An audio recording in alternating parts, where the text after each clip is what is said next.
Hello दोस्तों, welcome back to my channel. तो drama की शुरुआत हमारे मेन लीड यांग से होती है। वो एक शेफ है जिसकी ब्लाइंड एक डॉक्टर यूफी के साथ में थी और वहीं दूसरी तरफ एक्ट्रेस याओ याओ जो कि यूफी से बोल रही होती है कि यांग तुम्हें कभी भी पसंद नहीं करेगा क्योंकि तुम उसकी टाइप की नहीं हो, वो तो सिर्फ मुझे ही पसंद करता है। तो तुम अपना टाइम वेस्ट करना बंद करो और चुपचाप यहाँ से चली जाओ। जहाँ पर तभी यांग पहुँच जाता है और यूफी से कह रहा होता है कि जैसा कि इसने बोला कि मैं तुम्हें लाइक नहीं करूंगा, ये बात बिल्कुल सच है क्योंकि मैं सिर्फ अपने पेरेंट्स के कहने पर यहाँ पर आया हूँ। साथ ही याओ से कहता है कि हम भी 3-4 बार ऑलरेडी मिल चुके हैं और मैं तुम्हें भी लाइक नहीं करता हूँ, तो इसलिए आज के बाद मुझे परेशान करना बंद कर देना। दोनों को ही बाय बोलकर वहाँ से चला जाता है। इसी दौरान यूफी को उसकी डायरेक्टर की कॉल आती है जो उसे बताता है कि हमारी कंपनी का फ्यूचर अब सिर्फ तुम्हारे हाथों में है। हमें बहुत सारे फंड्स चाहिए जो कि यांग की कंपनी से ही हमें मिल सकते हैं और इसलिए तुम्हें हर हार में उसे मनाना ही होगा। जिसके बाद यूफी फिर यांग के आकर कहती है कि मैं डॉक्टर हूँ और तुम एक शेफ हो और इसलिए हमारी जोड़ी काफी अच्छी जमेगी।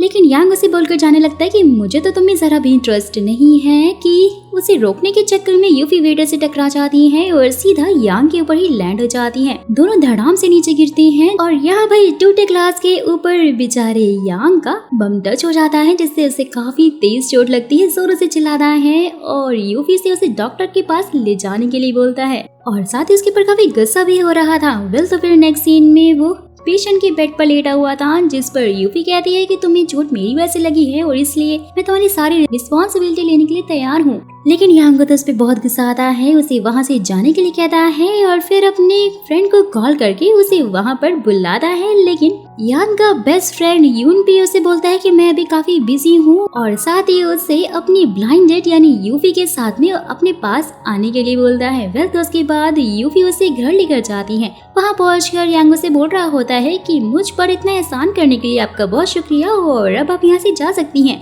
लेकिन कहाँ से टच होते ही उसे काफी तेज दर्द होने लग जाता है उसके बम में और इसकी हालत को देखकर यूफी भी फिर उसे अंदर लेकर जाती है। साथ ही उसकी बहुत ज्यादा केयर कर रही होती है और जैसे ही वो उसे ये बोलकर कि रुको मैं तुम्हें कुछ दिखाती हूँ, अपने कोट का बटन खोलने लग जाती है क्योंकि उसे कुछ निकालना था। और इसे देखते ही यांग तो डर जाता है कि अरे अरे जैसा तुम मुझे समझ रहे हो मैं वैसा लड़का नहीं, बहुत ही शरीफ हूँ।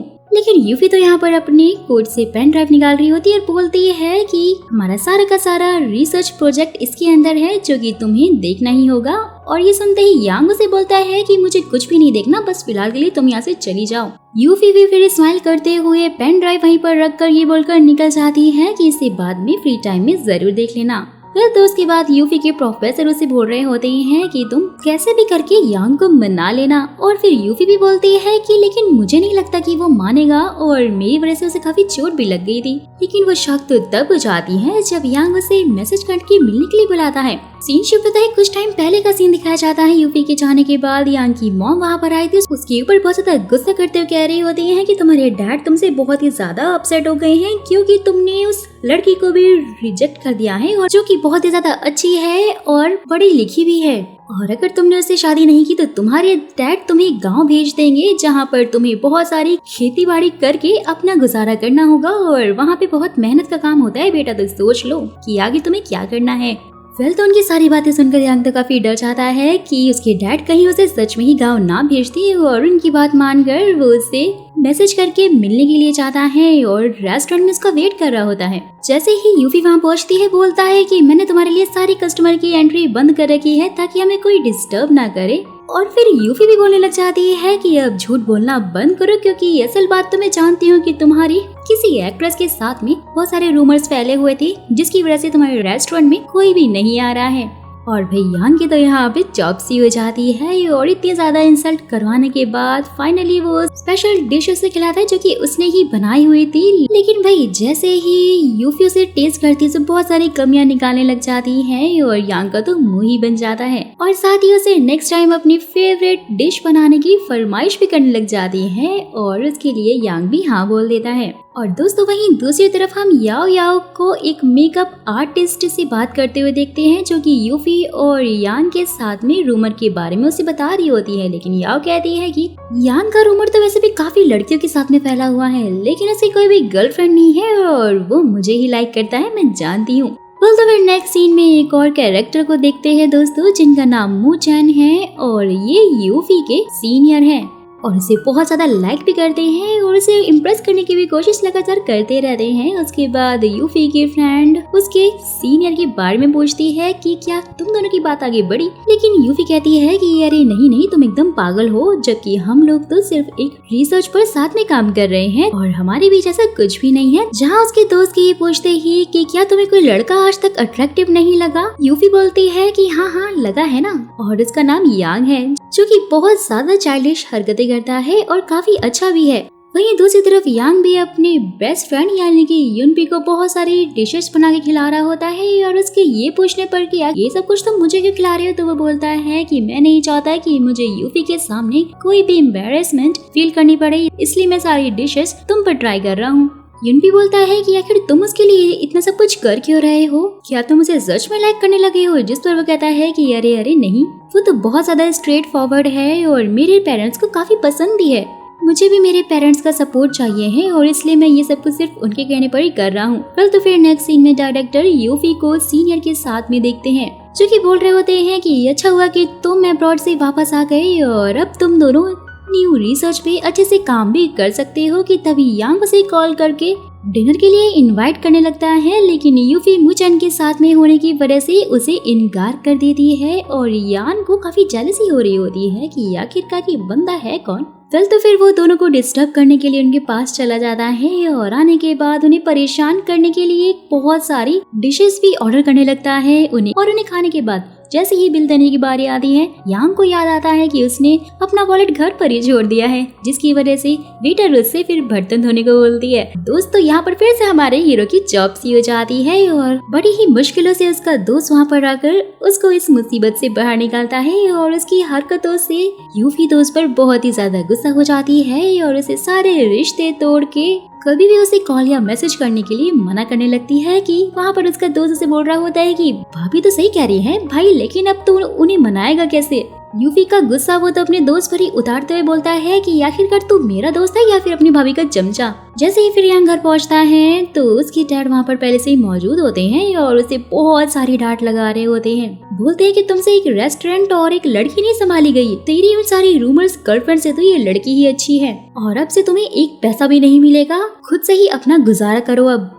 तो इस पर यांग उनसे बोल रहा होता है कि ठीक है, अगर आपको पैसे नहीं देने हैं तो मत दीजिए, वैसे भी मुझे आपके पैसों की कोई जरूरत नहीं है, और हेकड़ी मारकर वहाँ से निकल जाता है। और अगले ही हफ्ते रेस्टोरेंट का रेंट भी पे करना होता है, लेकिन भाई उसके पास तो 1 रुपया भी नहीं था और तो और उसने अपने डैड से भी बड़े ही स्वैग से पैसे ना देने के लिए जो बोल दिया था, और अब वो पैसों का बंदोबस्त कहाँ से करेगा बेचारा हमारा हीरो। और उसी टाइम पर उसे यूफी का ख्याल आता है। वो यूफी को मैसेज करके उसके बिहेवियर के लिए माफी मांगता है, लेकिन उसने तो उसका नंबर ही ब्लॉक कर रखा था, जिससे कि वो और ज्यादा अपसेट हो जाता है और बहुत ज्यादा ड्रिंक करने लगता है। वहीं दूसरी तरफ डायरेक्टर यूफी को यांग को मनाने के लिए कहते हैं, नहीं तो फंड ना मिलने की वजह से उनका तो इंस्टीट्यूट ही बंद हो जाएगा। और फिर अगले दिन यूफी यांग के पास जाती है और जैसे ही वो उसे देखता है ना, उसे वॉमिटिंग जैसा फील होने लग गया था, क्योंकि उसने काफी ड्रिंक चुका ली थी एक रात पहले, और वो फौरन से वॉशरूम में भाग जाता है। यूफी उसके घर में बिखरा हुआ देखकर उसे क्लीन करने लग जाती है।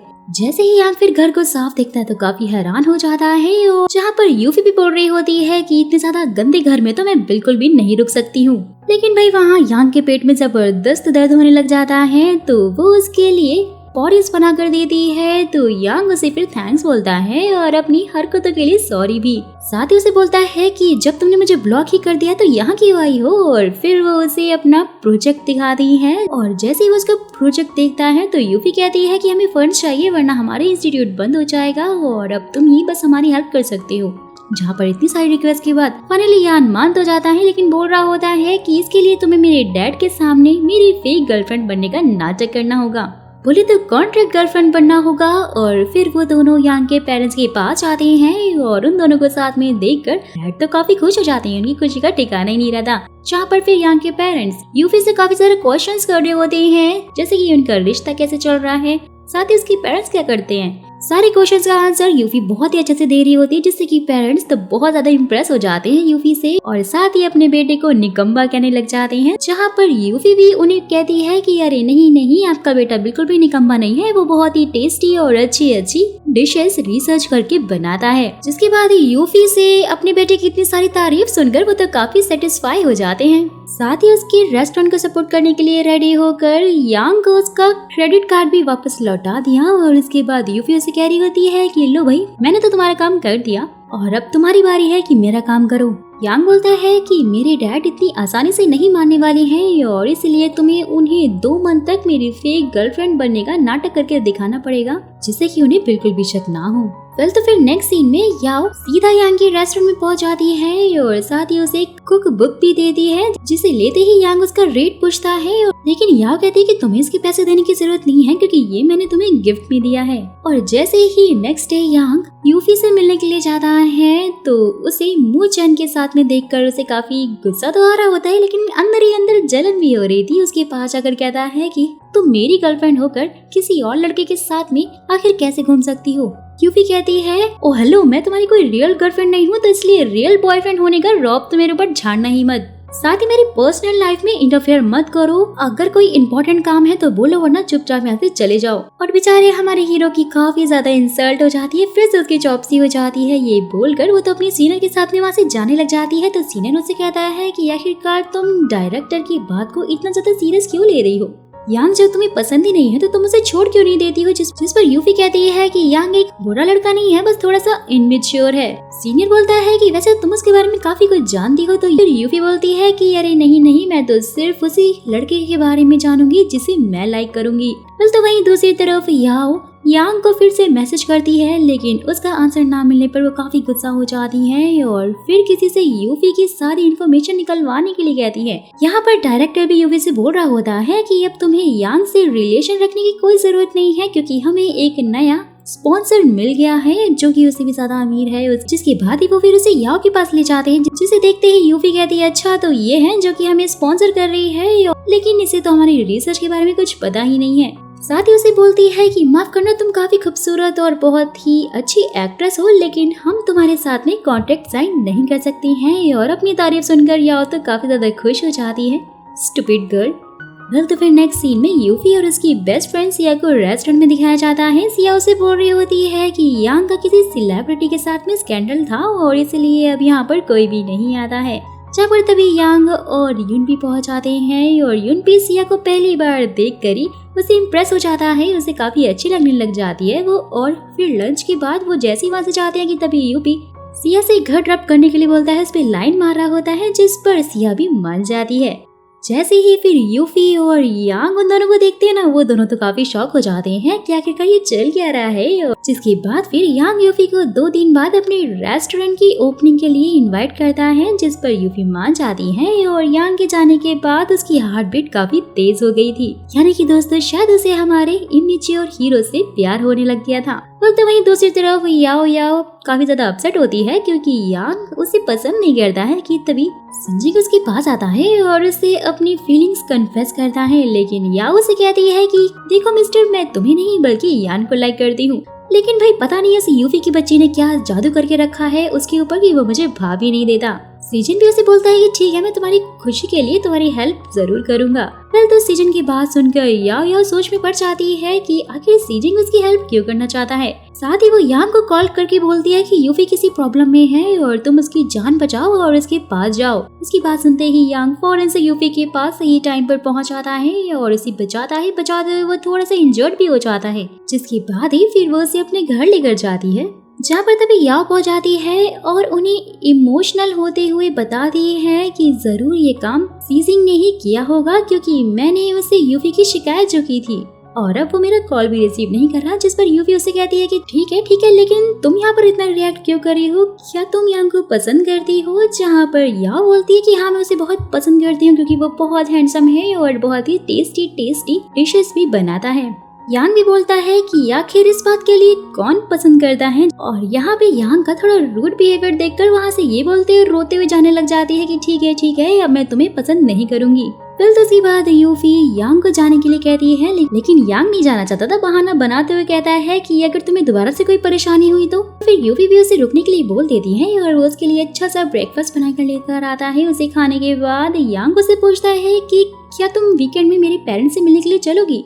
जहाँ पर यूफी भी हाँ बोल देती है और यांग बताता है कि ठीक है, लेकिन हमें उनके सामने थोड़ा लवी डवी होकर बिहेव करना पड़ेगा, जिससे कि उन्हें शक ना हो, जैसे कि हक करना और साथ में किस भी, जिससे कि हम उन्हें हैप्पी कपल लगेंगे। और ये सुनते ही यूफी बोलती है, लेकिन मैंने तो आज तक किसी को हग और किस किया ही नहीं है। यांग बोलता है, वैसे तो मैंने भी नहीं किया है, तो क्यों ना हम अभी यहीं पर प्रैक्टिस कर लेते हैं। और जैसे ही वो हग कर रहे होते हैं ना कि तभी सीनियर वहाँ पर आ जाते हैं, बोलते हैं कि मैंने सोचा कि मैं एक बार तुम्हें मिलता चलूं, क्योंकि तुम्हारी तबीयत थोड़ी सही नहीं थी। यूफी भी थोड़ी एम्बैरेस हो जाती है और रेडी होने के लिए चली जाती है। यांग को देखकर सीनियर बोल रहे होते हैं कि आखिरकार तुम यहाँ पर क्या कर रहे हो? यूफी जब तुम्हें लाइक नहीं करती तो उसके पीछे क्यों पड़े हुए हो? वो बहुत ज्यादा अच्छी लड़की है और तुम जैसी लड़की को तो बिल्कुल भी डिजर्व नहीं करती।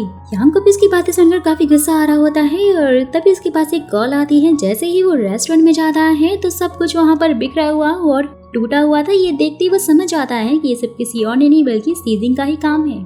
और वहीं दूसरी तरफ याओ भी काफी अपसेट होती है कि तभी सीजिंग वहाँ पर आता है और याओ उसे कहती है कि आखिरकार तुम थे कहाँ पर और तुमने यूफी के साथ ये सब कुछ क्यों किया? ये तो क्राइम है। जिस पर सीजिंग कहता है, मैंने जो कुछ भी किया सिर्फ तुम्हारे लिए ही किया है, क्योंकि उन्होंने तुम्हें हर्ट किया था तो उनके साथ तो ऐसा ही होना चाहिए। लेकिन याओ के ये पूछते ही आखिर तुम क्यों कर रहे हो ये सब, जबकि तुम तो जानते हो कि मैं तुम्हें नहीं बल्कि यान को पसंद करती हूँ। साथ ही वो उसे ये बोलते हुए वहाँ से हक करते हुए जाने लग जाती है कि मैं अब अब्रॉड जा रही हूँ, इसलिए तुम अपना ध्यान रखना। जिसके बाद ही वो यान से मिलने के लिए जाती है और सीजिंग की तरफ से उसे माफी मांगती है और साथ ही बोलती है अब्रॉड जा रही हूँ और इसलिए मैं तुमसे एक फेवर लेना चाहती हूँ। क्या तुम मेरे लिए वही डिश बना सकती हो जो कि मेरी दादी की डिश की तरह लगती है और तुमने एक बार बनाई थी? जैसे ही यांग उसे वो डिश बना के खिलाता है वो काफी खुश हो जाती है, लेकिन यांग उसे साफ साफ बोलने लग जाता है कि लेकिन इस डिश के पीछे मेरे लिए तुम्हारी कोई भी फीलिंग्स नहीं है। जहाँ याओ बोलती कि मुझे पता है, लेकिन जब मैं वापस आऊंगी ना तो तुम्हारी लाइफ में यूफी नहीं होगी और मैं तुम्हें दोबारा अप्रोच करूंगी। और दोस्तों यहाँ पर उसने ऐसा क्यों कहा ये तो खैर हमें आगे वीडियो में ही पता लगेगा। ये बोलते ही वो उसे वहाँ से हक कर चली जाती है। लेकिन अपनी हीरोइन यूफी ने भी सब कुछ देख लिया होता है, जिस पर यान तो काफी घबरा जाता है। लेकिन यूफी कहती है कि ठीक है तुम्हें एक्सप्लेन करने की जरूरत नहीं है और वैसे भी मैं तुम्हारी कोई रियल गर्लफ्रेंड तो हूँ नहीं। जहाँ पर फिर याओ उसे बात करने के लिए ले जाती है और सीजिंग की तरफ से उसे माफी भी मांगती है। साथ ही बोलती है कि मैं अब्रॉड जा रही हूँ और इसीलिए उसे लास्ट हक भी करने लगती है, जिससे कि फिर यूफी भी उसे माफ कर देती है और दोनों के बीच में फ्रेंडशिप हो जाती है। तो फिर नेक्स्ट डे यांग यूफी के प्रोजेक्ट पर कॉन्ट्रैक्ट साइन कर देता है, जिसके बाद ही यूफी उसे थैंक्स बोलती है और कहती है कि अब हमें फेक रिलेशन का नाटक तो नहीं करना पड़ेगा ना। जिस पर यांग कहता है कि हाँ ठीक है, लेकिन अगर तुम्हें मुझसे कभी भी मिलना हो या फिर कोई काम हो तो तुम मुझे कॉल कर सकती हो। साथ ही बोलता है कि मैंने एक न्यू डिश बनाई है तो क्या तुम उसे ट्राई करना चाहोगी? और यूफी भी बोलती है कि ठीक है तो मैं कल आकर ट्राई करती हूँ। फिर तो अपना हीरो यहाँ पर कार में बैठकर उसका वेट कर रहा होता है और इसी चक्कर में बेचारा सो भी नहीं पाता है कि तभी यूफी पहुंच आती है। बहुत ज्यादा थकी होने की वजह से यांग को ड्राइवर समझकर घर चलने के लिए बोलती है। जैसे ही फिर यूफी की आंख खुलती है तो वहाँ पर किचन से आवाज आते हुए सुनती है। बहुत ही ज्यादा डर जाती है और बैट लेकर जाती है, उसे मारने वाली होती है, लेकिन तभी यांग वहाँ से निकलता है और उसे देखते हुए तो डर जाती है। जिस पर वो बताता है कि तुमने तो कल मुझे घर तक छोड़ने के लिए कहा था और मुझे लगा कि शायद तुम्हें भूख लगी होगी इसलिए मैं तुम्हारे लिए खाना बना रहा था। यूफी भी उसे सॉरी करती है कि हाँ उसने थकने की वजह से ध्यान नहीं दिया और काफी अजीब अजीब हरकतें भी की। साथ ही वो तो उसे क्लोज जाकर उसे किस भी कर लेती है और फिर अपनी हार्ट बीट चेक करके कहती है कि मैंने सुना है कि जिसे हम लाइक करते हैं अगर हम उसे किस करें तो हमारी हार्ट बीट फास्ट हो जाती है और मेरी हार्ट बीट काफी ज्यादा तेज चल रही है। इसका मतलब ये है कि क्या मैं तुम्हें पसंद करने लग गई हूँ, लेकिन क्या तुम भी मुझे पसंद करते हो? जिस पर यांग कहता है कि नहीं और ये मेरी फर्स्ट किस थी। यूफी बोलती है कि हाँ मेरी भी तो पहले ही थी ना। यांग उसे खाना खाने का भूलकर वहाँ से चला जाता है क्योंकि उसे ये सब कुछ काफी अजीब लगता है। पर तो नेक्स्ट सीन में हमारे दोनों मेल लीड्स काफी सोच में डूबे हुए होते हैं कि तभी यूफी से सीनियर पूछ रहा होता है कि आखिर तुम इतनी उदास क्यों, तुम्हारी तबीयत तो ठीक है ना? यूफी भी फिर कुछ नहीं बोलकर उन्हें अपनी कॉफी देकर वहाँ से चली जाती है। और वहीं दूसरी तरफ यांग के रेस्टोरेंट का लाइव शो चल रहा होता है। जब उसे रेसिपी का नाम पूछा जाता है तो उसके सामने उसे यूफी ही हर जगह नजर आ रही थी। बेचारा कुछ बोल ही नहीं पाता और शो के बाद यूफी को बाहर जाते हुए देखकर यांग उससे बात करने के लिए जाता है, लेकिन उसे यूफी नहीं दिखती बल्कि वहाँ तो यूनपी होता है जो कि उससे पूछता है कि क्या तुम सच में डॉक्टर यूफी को लाइक करने लग गए हो? जहाँ पर यांग बोलता है कि अरे नहीं ऐसा नहीं है, मैं तो बस फेक रिलेशन की वजह से ही उसके साथ में था। और वैसे भी वो मेरे टाइप की नहीं है क्योंकि वो बिल्कुल भी रोमांटिक नहीं है। उसकी ये सारी बातें दोस्तों यूफी पीछे खड़ी होकर सुन रही होती है, काफी ज्यादा हर्ट होती है। उसे कहती है कि ठीक है, अगर ऐसा ही है तो मैं तुम्हें कभी परेशान नहीं करूंगी, सॉरी बोलकर वहाँ से चली जाती है। सीनियर भी जब उसे उदास होते हुए देखते हैं तो वो उसे सैड होने का रीजन पूछते हैं, जिस पर यूफी उन्हें सारी बातें बता देती है। सीनियर बोलता है, क्या तुम्हें लगता है कि किसी को किस करने से अगर हार्ट बीट तेज होती है तो हम उसे प्यार करते हैं? सच में यार, आखिर तुम इतनी ज्यादा डम बातें कैसे कर सकती हो? क्योंकि ऐसा कुछ भी नहीं होता है। किसी को भी अगर तुम किस करोगी ना तो ऐसा ही होगा, और अगर यकीन नहीं आता तो तुम मुझे किस करके देख सकती हो। तो जिस पर यूफी ऐसा करने से मना कर देती है तो सीनियर कहता है कि अरे मैं तो मजाक कर रहा था, और साथ ही वो बात को ही पलट देता है। और दोस्तों उसने ऐसा क्यों कहा ये तो खैर आप भी जानते ही होंगे, और अगर जानते हो तो मुझे कमेंट बॉक्स में जरूर बताना कि सीनियर ने ऐसा यूफी से क्यों कहा होगा। तो वहीं दूसरी तरफ यांग बार में बैठा हुआ काफी ड्रिंक कर रहा होता है, जिसे कि ऐसा देखकर यूनपी बोलता है कि अगर तुम्हें इतना ज्यादा बुरा लग रहा है तो तुम जाकर उसे सॉरी क्यों नहीं बोल देते हो, उसे सच क्यों नहीं बता देते हो कि तुम सच में उसे प्यार करते हो। लेकिन फिर जैसे ही यांग उसे देखता है ना तो यूनपी में उसे फिर से यूफी नजर आ रही होती है, और वो उसे बताता है कि मैं तुमसे कितना ज्यादा प्यार करता हूँ, तुम तो सोच भी नहीं सकती हो। और जैसे ही वो उसे किस करने वाला होता है कि तभी उसकी नींद खुल जाती है, और यूनपी बोलता है, अरे भाई मैंने बहुत ज्यादा बुरा सपना देखा था। तो फिर उसके बाद वो अपनी मॉम के पास आता है, जिसे अकेले देखकर वो उसे पूछ रही होती है कि तुम यहाँ पर अकेले क्यों आए हो, तुम्हारी गर्लफ्रेंड क्यों नहीं आई तुम्हारे साथ में, नेक्स्ट टाइम उसको भी साथ में लेकर आना। तो फिर नेक्स्ट डे वो यूफी से माफी मांगने के लिए उसके पास आता है। जब यूफी आती है तो वो उसे सॉरी बोलता है और साथ ही डिनर के लिए इन्वाइट करता है, जिसके बाद वो दोनों जा रहे होते हैं, जिन्हें जाते हुए सीनियर भी देख लेता है। और रेस्टोरेंट में आने के बाद यांग उसे गिफ्ट देते हुए गर्लफ्रेंड बनने के लिए कहता है, जिस पर यूफी बोलती है कि मैं जानती हूँ कि ये सब कुछ तुम अपने पेरेंट्स की वजह से ही कर रहे हो ना। लेकिन यांग कहता है कि अरे नहीं, जब से तुमने मुझे किस किया ना मैं तो सिर्फ तुम्हारे बारे में ही सोचता हूँ, मुझे तो हर जगह सिर्फ तुम ही दिखाई देती हो। ये सुनते ही यूफी कहती है, लेकिन उस दिन तो तुमने मुझे मना कर दिया था। और यांग सोच में पड़ जाता है कि आखिरकार मैं इसके सामने जेंटलमैन की तरह कैसे बिहेव करूं। और वो फिर उसे गिफ्ट दिखाते हुए कहता है कि जानती हो ये एक लिमिटेड एडिशन का बैग है, लेकिन यूफी उसमें काफी सारी कमियां निकालने लग जाती है। तो यांग बोलता है कि मैंने ये तुम्हें दिया है और तुम्हें पसंद आना ही चाहिए। यूफी भी फिर गुस्सा हो जाती है, बोलती है कि तुम अपनी मर्जी मुझ पर नहीं थोप सकते, तुम्हें क्या कोई मेंटल इशू है तो तुम्हें साइकेट्रिस्ट को दिखाना चाहिए। यांग लिन सोच रहा होता है कि दिखाना तो मुझे नहीं बल्कि तुम्हें चाहिए, लेकिन मैं ये बोल नहीं सकता हूँ क्योंकि मैं तुम्हें इम्प्रेस करना चाहता हूँ। तो ये सारी बातें बेचारा हीरो अपने मन में सोच रहा होता है। और फिर उसके बाद यांग उससे उसका आंसर पूछता है, जहाँ पर फिर यूफी उसे लव ऐप देते हुए कहती है कि इसमें मैं तुम्हें तुम्हारे काम की रेटिंग देने के बाद मैं तुम्हें अपना आंसर बता दूंगी। तो उसके बाद वो उसे किसी जगह मिलने के लिए कहती है, और जब यांग वहाँ पहुँचता है तो वो मेंटल हॉस्पिटल होता है दोस्तों, जिस पर यूफी उसे 10 पॉइंट्स देती है। यांग के ये पूछने पर कि तुमने मुझे यहाँ क्यों बुलाया, यूफी बताती है कि मैं बॉयफ्रेंड बनाने से पहले ये चेक करना चाहती हूँ कि कहीं मेरा बॉयफ्रेंड मेंटल या साइको तो नहीं है। जहाँ पर 2 नर्स मौजूद होती हैं और उसे देखकर बोलती है, यार ये लड़का इतना हैंडसम है, क्या सच में इसे मेंटल इशू है, ये कितनी बुरी बात है।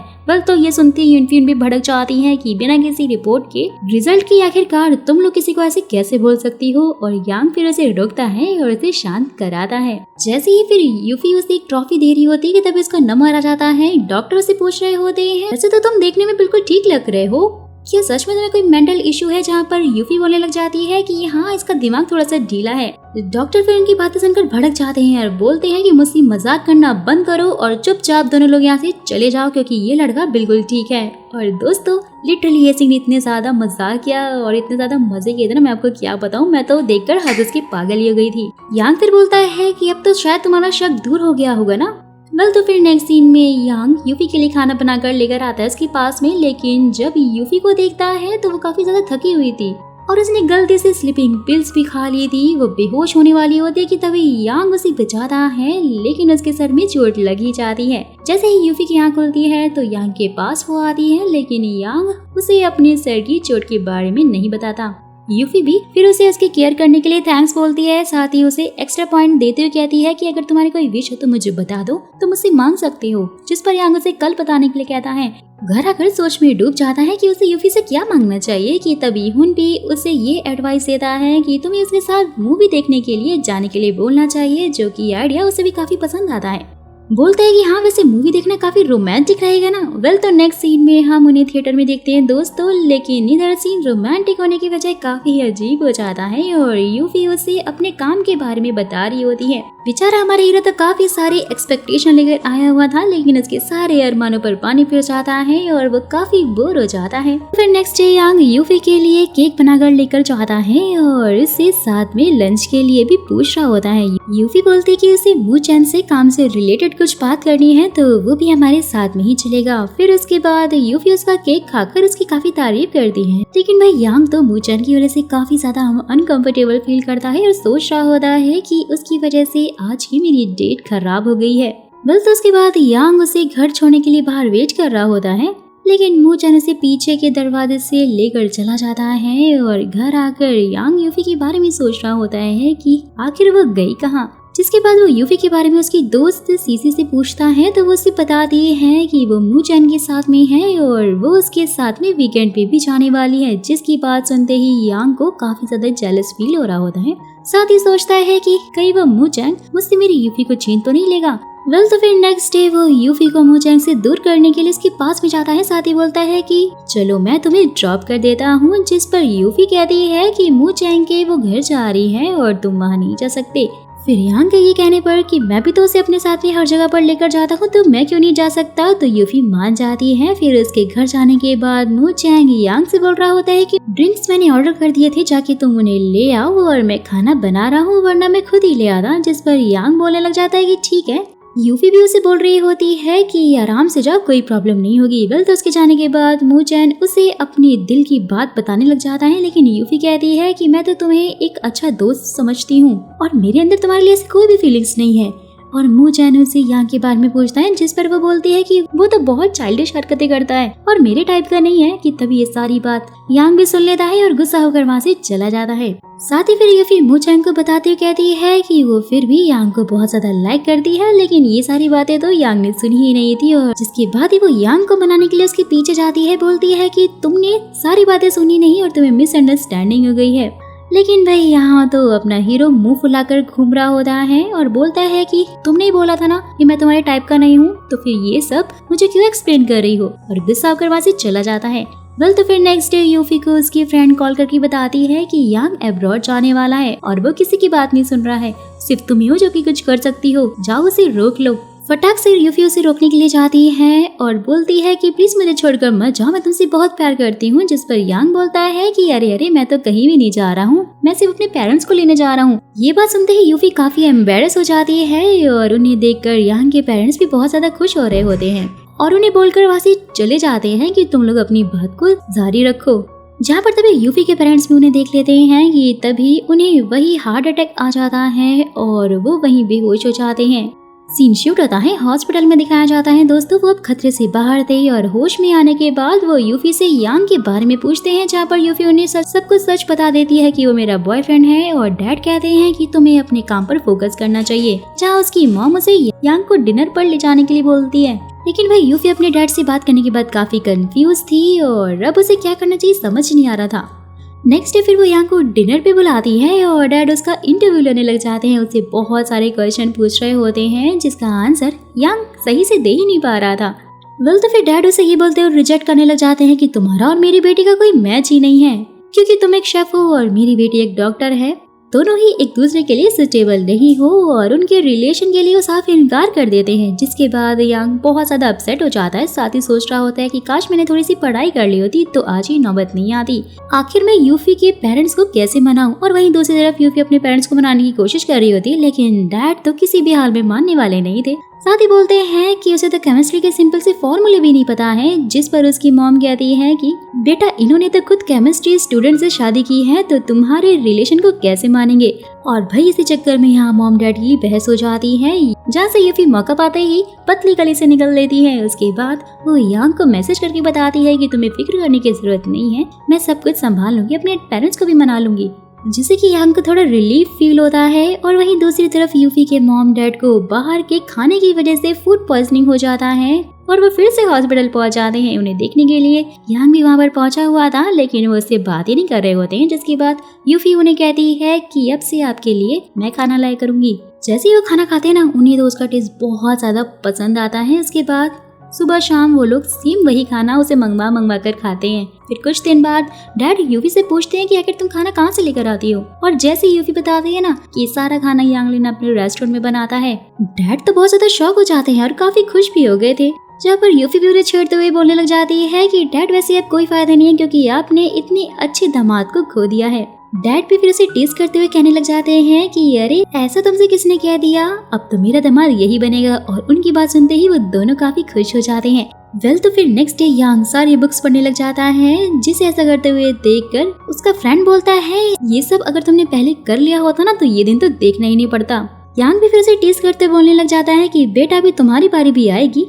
और फिर उसके बाद यूफी को रेस्टोरेंट में बुलाता है, साथ ही उसे प्रपोज करने वाला होता है, तो वो उसे बहुत ही टेस्टी और डिलीशियस सा केक बना के भी खिलाने लग जाता है और उसमें रिंग भी उसने छुपाई हुई थी। लेकिन भाई ये क्या, यूफी तो डायरेक्ट ही रिंग खा लेती है। यांग काफी शॉक हो जाता है, बोलता है कि अरे अरे तुमने तो रिंग ही खा ली है। साथ ही वो रिंग तो उसे एक्सरे में भी दिखाने लग जाता है कि रिंग उसके पेट में है। यांग फिर उसे ये मशवरा देने लग जाता है कि नेक्स्ट टाइम अगर कुछ भी खाना तो चबा चबा के खाना। वेल तो फिर यूफी उस पे ये कहते हुए काफी गुस्सा होने लग जाती है कि तुम मुझे सिंपल वे में भी तो रिंग दे सकते थे ना। साथ ही बोलती है कि मैं शादी बहुत सिंपल तरीके से करना चाहती हूँ, जिसके बाद ही हम एक अच्छी जगह पर घूमने भी चलेंगे। वेल तो ये सुनते ही वो तो नीज पर बैठकर उसे शादी के लिए प्रपोज करता है और यूफी भी उसे रिंग के बारे में पूछती है, तो वो एक्सरे रिपोर्ट दिखाता है। और दोस्तों ये सीन लिटरली बहुत ज्यादा फनी थे। मैंने तो ऐसे फर्स्ट टाइम किसी को एक्सरे में रिंग दिखाकर प्रपोज करते हुए देखा है। यूफी भी फिर उसे लव ऐप दिखाती हुई कहती है कि हमारे लव पॉइंटर काफी ज्यादा हाई हो गए हैं। सीन शूट होता है, शादी का दिन दिखाया जाता है। डैड यांग से कह रहे होते हैं कि तुम्हें शादी से पहले केमिस्ट्री के कुछ क्वेश्चन सॉल्व करने होंगे। अब भाई उनकी बात सुनते ही वो पेपर सॉल्व करने लग जाता है, जहाँ पर तभी यूफी उसे आकर कहती है कि पहले शादी उसके बाद पेपर सॉल्व करना। दोनों की शादी काफी अच्छे से धूमधाम से हो जाती है और इसी हैप्पी एंडिंग के साथ में दोस्तों इस कहानी का भी एंड हो जाता है, जो कि मुझे तो काफी पसंद आई। और अगर आपको भी ड्रामा अच्छा लगा है तो वीडियो को लाइक, चैनल को सब्सक्राइब जरूर कीजिएगा अगर अभी तक नहीं किया है। साथ ही कमेंट बॉक्स में ये जरूर बताइएगा कि आपको ये ड्रामा अच्छा लगा या नहीं।